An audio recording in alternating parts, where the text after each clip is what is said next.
Bismillahir-Rahmanir-Rahim. Intesar-e-Wilayat Ch-14.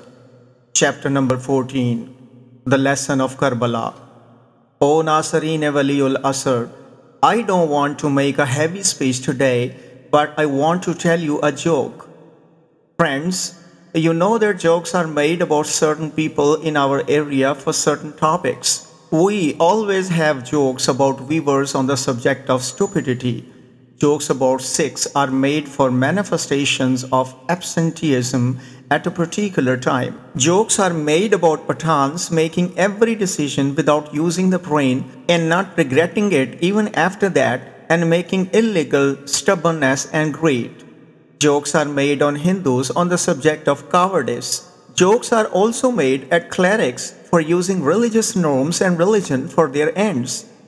Jokes are made on Jews for stingy deception and selfishness.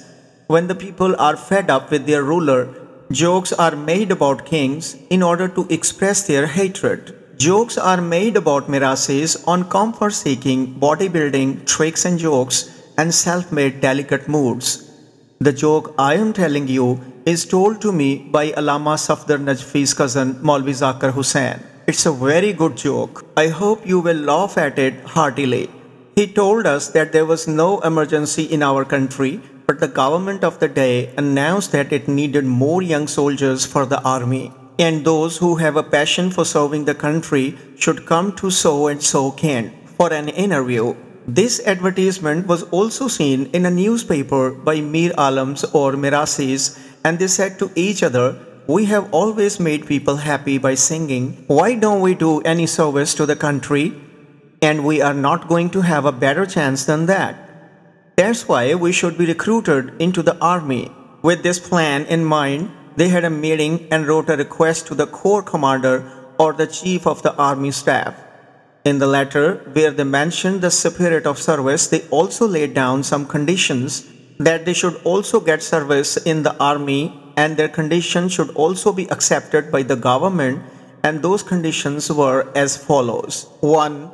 Our first condition is that we are given service in the army, then neither drill parade etc. should be conducted for us in hot or sunny weather and nor in extreme cold. 2.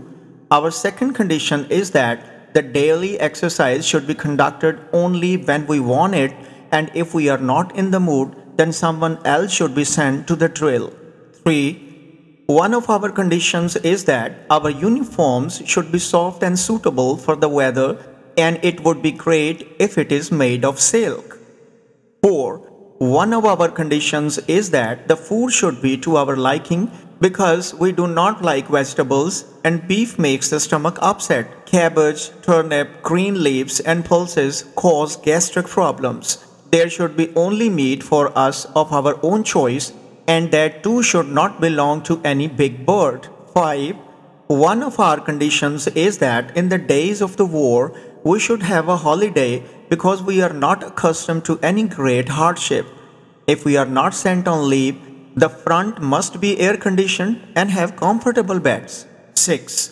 One of our conditions is that if we are ordered to confront the enemy, the government should provide us with the responsibility of security, and the government should agree with the enemy that no one would fire from the front, otherwise the government will be responsible for our escape. 7. One of our conditions is that whenever there is housework or someone is invited to sing at the wedding and to make people happy, or it is harvest season, we should be flat or on holiday with immediate effect.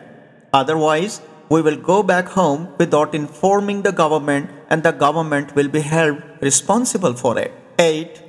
One of our conditions is that as the enemy attacks our borders, we should be sent back home, and when we are declared victorious, let no one plunder before we come back, so that we may have ample opportunity to loot what we want. If it does not happen, our resignation should be considered with immediate effect. 9. One of our conditions is that each of us should be given a separate room to sleep, so that we may not be disturbed by the coming and goings and snoring of others. If one of us is asleep and God forbid someone gets up and starts praying, then the sleep of the one who is sleeping would be spoiled.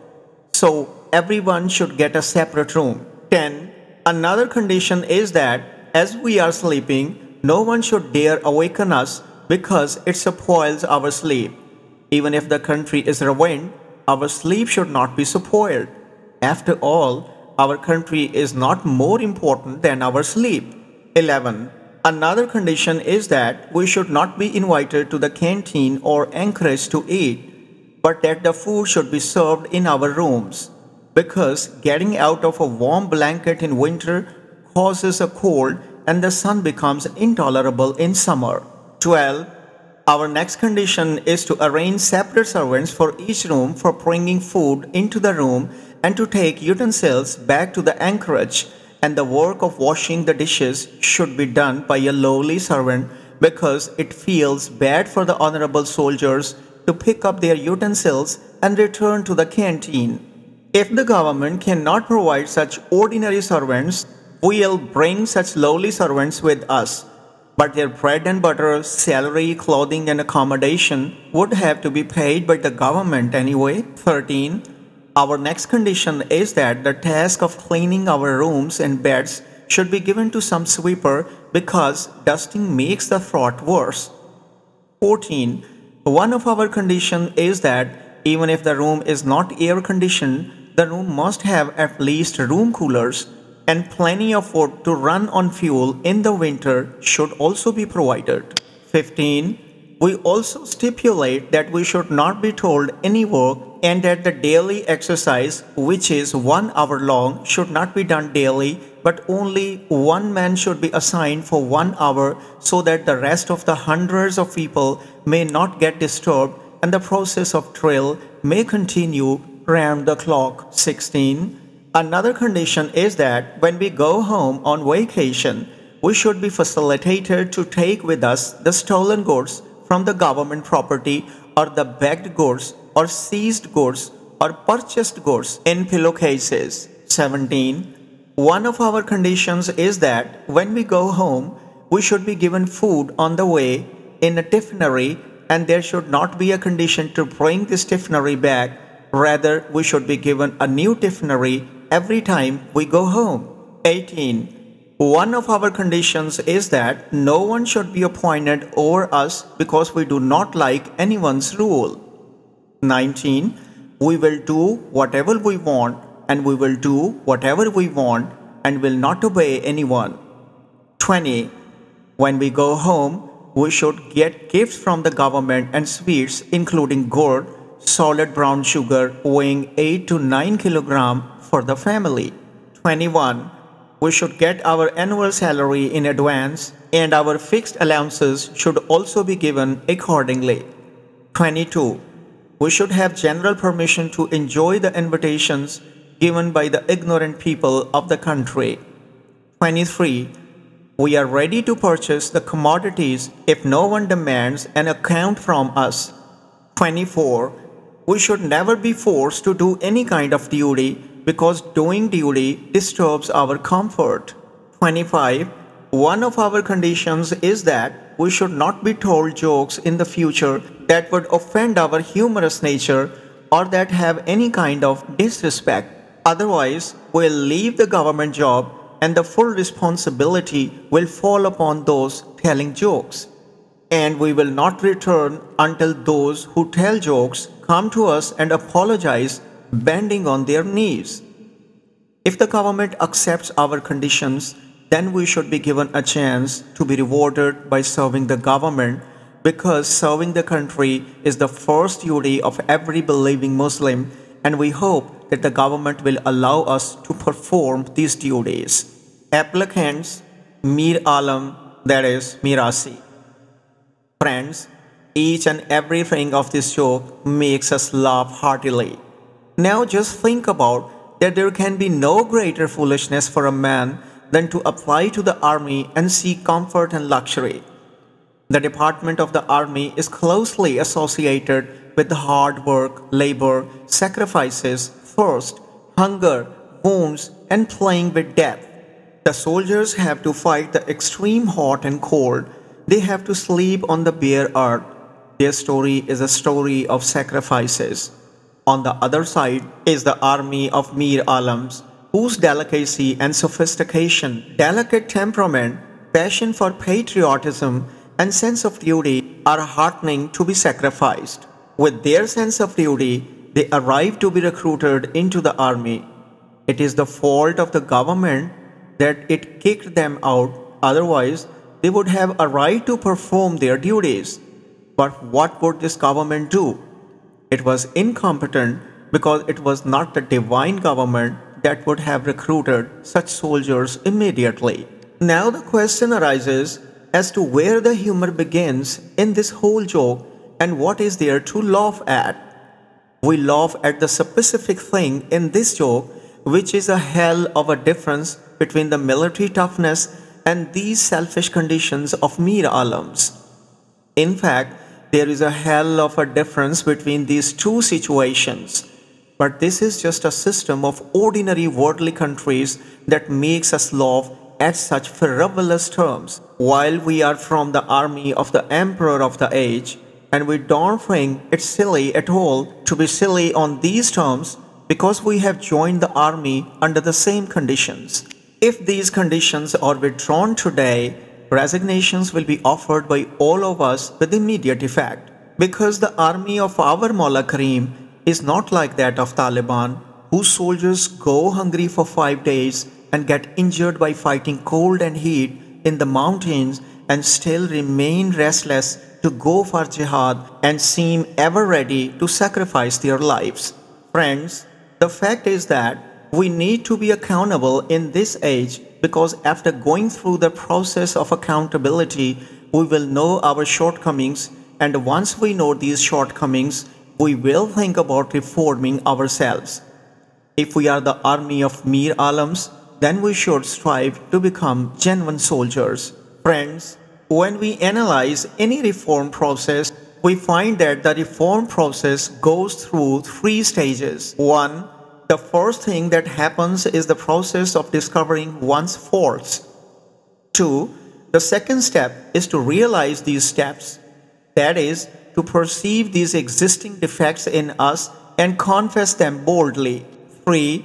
The third step is to take these flaws seriously because they are posing threats and can cause great harm. These are the 3 initial stages after which one begins to think about the accuracy and correctness of something which is wrong with us. Let me give you an example to explain that if a person gets a nail stuck in his foot, he has to first find out that he has got one before taking it out. Because if he thinks that he does not get any nail stuck in his foot, then the next step will not be taken. First, he must have the knowledge that the nail has been stuck. Then he sees that it is really a serious case and then the nail is tormenting him. Then he observes that the nail is not properly removed from his feet. It may damage his feet seriously. His wound may get worse and damage his feet. Unless he goes through these 3 stages, he cannot concentrate on removing the nail. Here, I tell you a story of a Bloch as an example. A Bloch was descending a hill, and on his way to the city, he passed by a settlement that was about 3 miles away from the hill. When he got there, people say that the very thorny branch of the mountain berry, which is also called dhingri in Saraiki language, was entangled with his loincloth, and blood was flowing from his legs even after from his feet.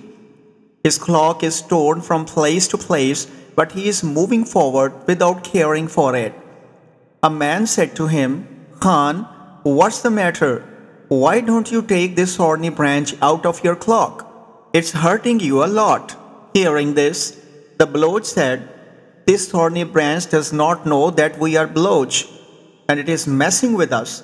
This bush thought that it would force Khan to bow down, and Khan would bend down and separate me from his loincloth, but we are Khan and in no way would bend down. This rock is stumbling in our footsteps from the mountain and will stumble to the city in the same condition. It should also know how to get entangled with Khan. Now just imagine what that very branch might have thought, but Khan had gone too far in his thinking and started injuring his legs in the same thought. Now just try to understand from this example that man does not pay attention to his reformation until he goes through the first three stages. So, first of all, we have to look at what we are doing wrong to our emperor. For this, we have to go through two types of reviews. 1. Individual review. 2. Collective review. First, we have to pay attention to the shortcomings of our beings, and then we have to look at what is wrong with us as a party. If we behave like that bloch with our individual and collective defects, we will not be able to correct ourselves and increase our losses.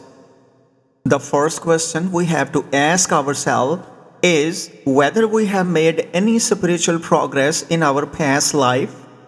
First of all, we desperately need to find out our true position where we stand at present. If a person is blindfolded at a certain place and asked to travel to his destination, he must first find out where he stands so that he may come to know in which direction he should travel. Amir-e-Kainat says, when you know that you have lost your way, then stop your journey and wait for a wayfarer to come. In the same way, the elders say, if there is a windstorm in the desert, you should sit where you are standing and sit facing the direction you are going, otherwise you will forget the way.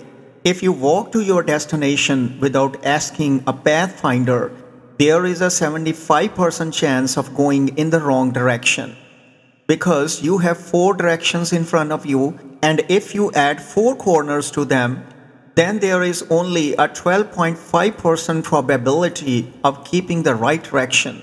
Thus, there is an 87.5% risk of going astray. And if we look at it in a modern way, there are 180 degrees around the center of the circle, and thus there is not even a 1% chance of choosing the right path. In that case, we desperately need a leader, and the Book of Karbala is a guidebook for us in determining our direction. If we want to learn from this Book of Karbala, we find only one center of our deeds, that is, our Waliul Asr. And this book only gives us the principle that if we are to walk on the right path, we have to look to our guardian, that is Waliul Asr, and start following him. And we have to start our journey by making him the center of our actions, words, emotions, moods, intentions, and thoughts. By doing so, we will be blessed with success.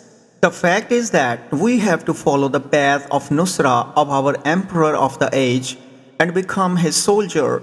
Otherwise, we will be his enemy's ally. Friends, as you know that our subject is the lesson of Karbala. Now, if we are the soldiers of the emperor of the time, we also have to take lessons from there. If we play a role like that of the characters of Karbala, we will get the same positive result. And if we act otherwise, then the end will also be otherwise. This is the teaching of Karbala.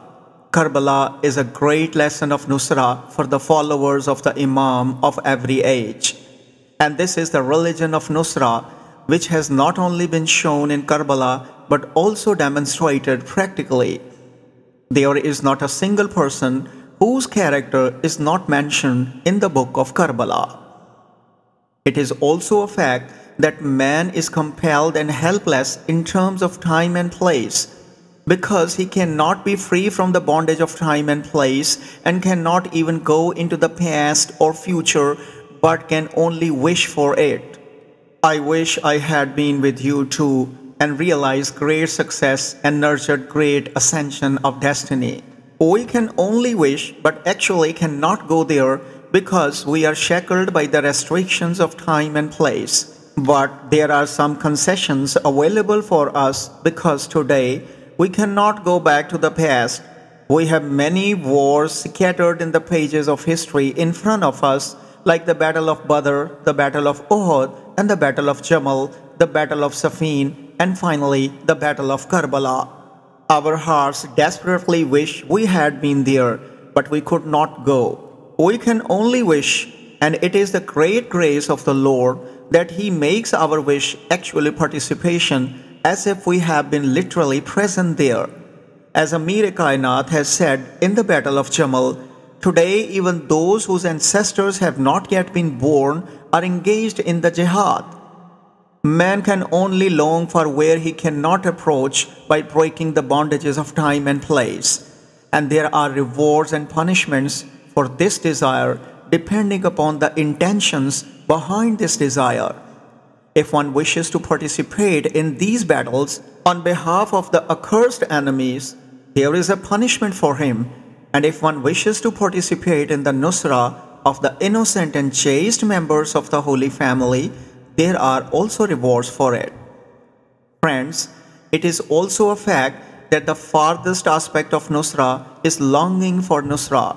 That is, a person who is extremely compelled and cannot do anything else can only do longing. As you pick up the book of prayers and, for example, Al-Iqbal, Mahijud Dawat, Kamal Ziyarat, and Mafatiul Jinnan, where a lot of prayers and ziyarat are available which express sentences full of longing and prayers of nusra for the emperor of the age and to be martyred in his nusra. And we have been strongly commanded to wish for martyrdom and jihad in the nusra of the emperor of the time, and many virtues of such prayers have been explained. For example, we recite the daily ziyarat of the emperor of the age and express the same sentiment in it. We pray to Allah Almighty to make us always among the Ansars of the emperor of the time and count us among their Shiites, and count us among the martyrs who are about to be martyred in the presence of the emperor of the time with great joy. And do not include us among the martyrs who are martyred while disgusting with it, and makes us one of those warriors whom you have praised in your holy book in such words that they become a leaden wall. In the same way, in Du'a Ahad, we pray in the same manner as mentioned above and recite like this: O our Lord, include us among the Ansars of our emperor of the time, and also include us among those who assist him, and add us to his guarding army, and make us one of those who run in his affairs and rulings, and admit us among the fortunate martyrs who will sacrifice their lives in his footsteps. And yes, if death contravenes between me and his time, the death which you have made obligatory on all, so when our emperor appears, take us out of our graves, like this, that we may have shake our shrouds while appearing out of our graves, and have in our hands a sword waving in the air, and we may hold a spear in our hands that hunt the enemy, and we may be running in the desert to serve nusra at the voice of our emperor of the time, and are asking our emperor, Labbaik, Labbaik ya Dai Allah, Ajjalallahu Farajak. Friends, if a person wants to participate in an event of the past, he can join it by adding his desire, or one can get involved even in future events. And it is a holy saying, if a believer is martyred in the east of the world and someone in the west agrees or is happy to kill him, he is considered an accomplice of the killer because his prayer and desire bear fruit like a murderer. Friends, it's also seemingly a strange thing that those who wish for the nusra of the emperor of the time will not only get reward of nusra, but they will also be rewarded a golden chance for nusra in practice. As started in the above-mentioned ziyarat, prayers, virtues, it is also stated that the person who recites the specific prayer for 40 days after the Fajr prayers in the morning will definitely avail the benefit of reciting these prayers. When our emperor of the time will make his appearance, he will visit the graves of the reciters of these prayers and say, O follower who wish to be martyred while offering nusra, get up and do nusra for me. Thus the emperor of the time will himself come and pick him up and include him among the Ansars, and finally he will attain the greatest attention of martyrdom in his Nusra. Now the question arises as to whether there is a representation of such characters in the event of Karbala who wished to be martyrs in Nusra even before the event of Karbala, but they passed away before the event and were reunited on the 10th of Muharram for Nusra. Friends, let's all go back to the past that we can find the answer to this question together. On the 3rd of Shaban al-Muazzam, 3rd Hijri, Karim-e-Karbala blessed this material world with his arrival in the house of monotheism and prophethood. Hazrat Asama bint Amis, who later married the first caliph and became the mother of Hazrat Muhammad bin Abi Bakr, narrates, "On the day when Karim-e-Karbala made his first appearance in this world, I was in the same chaste home." As Karim-e-Karbala blessed the world with his advent, the Holy Prophet came to this sacred home and asked to show him his holy son. She said, "We have 6 obligatory baths in the Sharia, the first of which is the bath of birth, which purifies the child. And if we have not yet given the first bath to Karim-e-Karbala, I present him to you after giving bath and purifying him." Hearing this, the Holy Prophet said in a state of glory, "If you will purify him, who has been purified by Allah Almighty from eternity." Let me explain here that our writers are usually mistaken for the name that Hazrat Asma bint Amis was the mother of Hazrat Abdullah bin Jafar Tayyar, but it is not so because she was living in Abyssinia at that time, and she returned on the day of the conquest of Khyber, which was in fact conquered 4 or 5 years later. This is the second woman who was the wife of the first caliph, and this woman was also present in the sacred home at the time of the arrival of Imam-e-Mujtaba. She is also the narrator of the narrations regarding the advent of Imam-e-Mujtaba. I was telling you that when the Holy Prophet took his beloved maternal grandson into his lap, he put his blessed tongue into his son's mouth and well watered his mouth with the spring of Salsabil. Then Hazrat Jibreel came down from heaven and narrated the events of Karbala. This was the first meeting or majlis of Karim-e-Karbala, in which the Holy Prophet and all the members of the Holy Family were the listeners, and Hazrat Jibreel was the mentioner or Zakir. And Karim-e-Karbala was his image or Shabi in the arms of the Holy Prophet, and Hazrat Jibreel was reciting the would-be adversities and afflictions befalling Karim-e-Karbala, and the audience was weeping and wailing at the sight of Karim-e-Karbala. 3 days later, on the 6th of Shaban, the Holy Prophet visited his grandson, that is Karim-e-Karbala, who did not like to eat anything for full 3 days because he has to take his first food from the Holy Prophet's tongue. As the Holy Prophet came there, he took his grandson, that is Karim-e-Karbala, in his lap, and the name of the holy grandson was adopted. Then he put his tongue into the mouth of his grandson, who remained thirsty for 3 days and was again well watered with the spring of Salsabil. It is a particular thing that Karim-e-Karbala did not drink anything until 3 days after he arrived in this world. In the same manner, he did not even drink anything until 3 days before he left this world.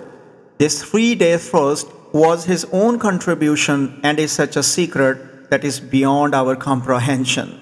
3 days later, Sarwar-e-Kaunain, that is the Holy Prophet, summoned his grandson to the Prophet's mosque to let his faithful companions have the privilege of watching his grandson. On that day, another assembly or majlis was held, and this was the second one. In this assembly or majlis, the Holy Prophet was mentioner or Zakir, and his companions were the audience. Karim-e-Karbala was in the lap of the Holy Prophet, and he narrated the events of Karbala and how his beloved grandson would be brutally martyred. The Holy Prophet was narrating the pathetic incidents of Karbala in detail, and all the companions were wailing. Meanwhile, Sarwar-e-Kaunain said while weeping, "Whoever will help our beloved grandson at that time and will be martyred in his Nusra will be blessed with the same reward and status as equal to the 70 martyrs of the Battle of Badr. According to another narration, he will be honored as equal to 70,000 martyrs of the Battle of Badr. Hazrat Sayyid Ahnaf, a companion of Sarwar-e-Kaunain, was also present in this religious gathering and kept waiting while listening to the pathetic events of Karbala.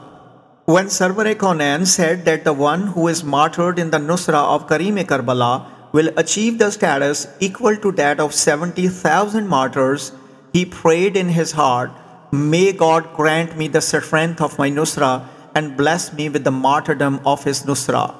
After that, he vowed in his heart that he would do Nusra for Karim-e-Karbala and would also be martyred in his Nusra. And he used to pray in his heart to do Nusra and to be martyred in the Nusra of Karim-e-Karbala. And he never revealed this prayer to anyone.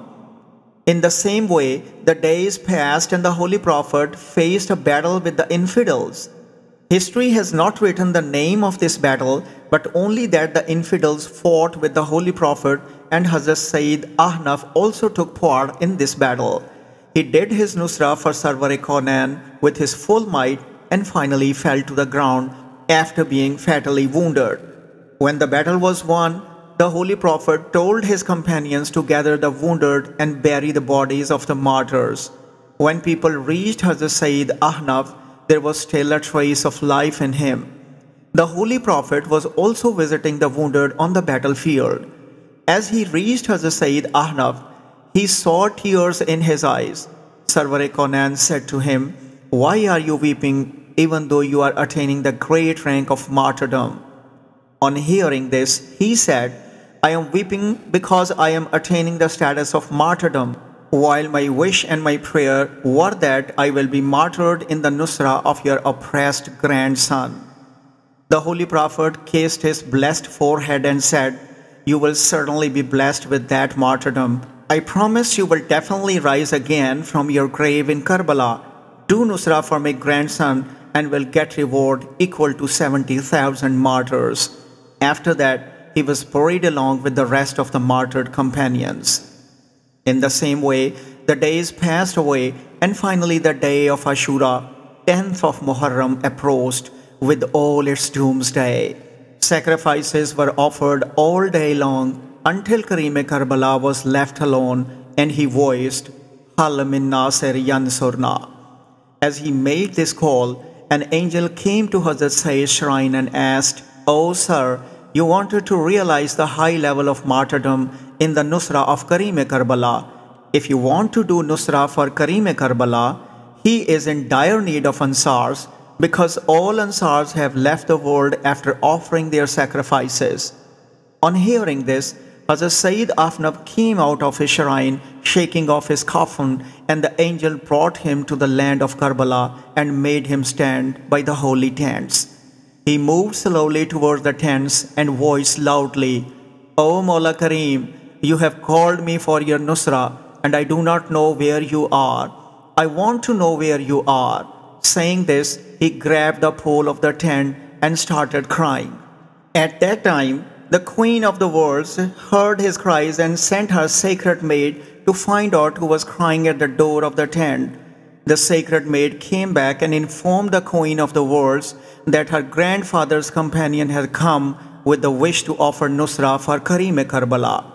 Hearing this, the Queen of the Worlds wailed and instructed the maid to tell him that he had come for Nusra at a time when all of them had completely wrapped up. "Tell you what about all of us? All our support is gone. Leaving us in misery, our every pious son also went away. Our 9 brothers came with us, and now we have none who survived. And leading behind aunts and mothers, the holy image of the Holy Prophet also went away. We traveled while relying on him, and who was the guarantor of our weal. By handing over these tents to the Creator, that Creator of faithfulness also went away. Our children are the most diverse in the world and are guardians of our tents. By handing us all over to the Lord, our every alluring youth left us. our last resort and the protector of our wills, our most beloved brother, also left us, urging us to be patient. Now here is no one to whom we ask to go and save our generous brother. The bodyguard of Innama, whom we rely on, also left us alone. Pray that the avenger of the whole sacred family will come soon. Praying with our lips, every word of prayer also went away. Friends, the princess of the world said to Hazrat Sayyid Afnaf, now Karim-e Karbala is left alone. If you have to offer him Nusra, go to the battlefield and do it there. And the princess of the world also said, when our brother was going to go to the battlefield from here, he said that the companion of our grandfather would come to offer his Nusra for us. As he came here, he has to be sent to the battlefield. Hazrat Sayyid Afnaf, while weeping bitterly, rushed to the field. When he reached there on the battlefield, he saw that the reverend emperor had dismounted from his horse and was preparing for his last prostration. He came weeping and greeted in these words, Assalamu alayka ya Aba Abdullah, Assalamu alayka yabna Rasulullah. Karim-e Karbala saw him and said, you have come at a time when we are completely ruined. We have no brothers, no sons, and no paternal and maternal nephews. We have laid down our whole sacred home to the beloved Allah Almighty. At that time, Hazrat Ahnaf kissed the footsteps of Karim-e Karbala and said, O Master, now grant me the permission of your Nusra. Karim-e Karbala granted him permission, and he fought against the infidels of Islam and offered Nusra, and finally was martyred for the second time in Nusra. Results. Friends, there are many lessons and teachings of Nusra for us in this event, and the greatest lesson is that the person who desires Nusra for his Waliul Asr is not deprived of Nusra, no matter how great the distance is in terms of time and place. He is definitely given a chance to offer Nusra. Therefore, every believer must recite prayer of Nusra and have the desire for Nusra, and the supplicant is never deprived. It should be remembered here that the point of prayer comes after making every effort of one's part. That is, if a person has fallen into a well, he should first try to get out of it, and where his efforts do not work, the boundary of prayers begin. Therefore, one should first give practical Nusra to the maximum. Then he should pray that he may be given the opportunity of Nusra and that this prayer will never be rejected. Let us all pray that the emperor of the time may reappear soon to avenge his sacred ancestors and to grant the mourners beating their chest and injuring their backs with sharp blades in grief the strength and opportunity to offer him their Nusra. Ameen. Ya Rabbul Alameen. Alhamdulillah wa shukra sahib az-zaman. Ajjalallahu farajahu sharif.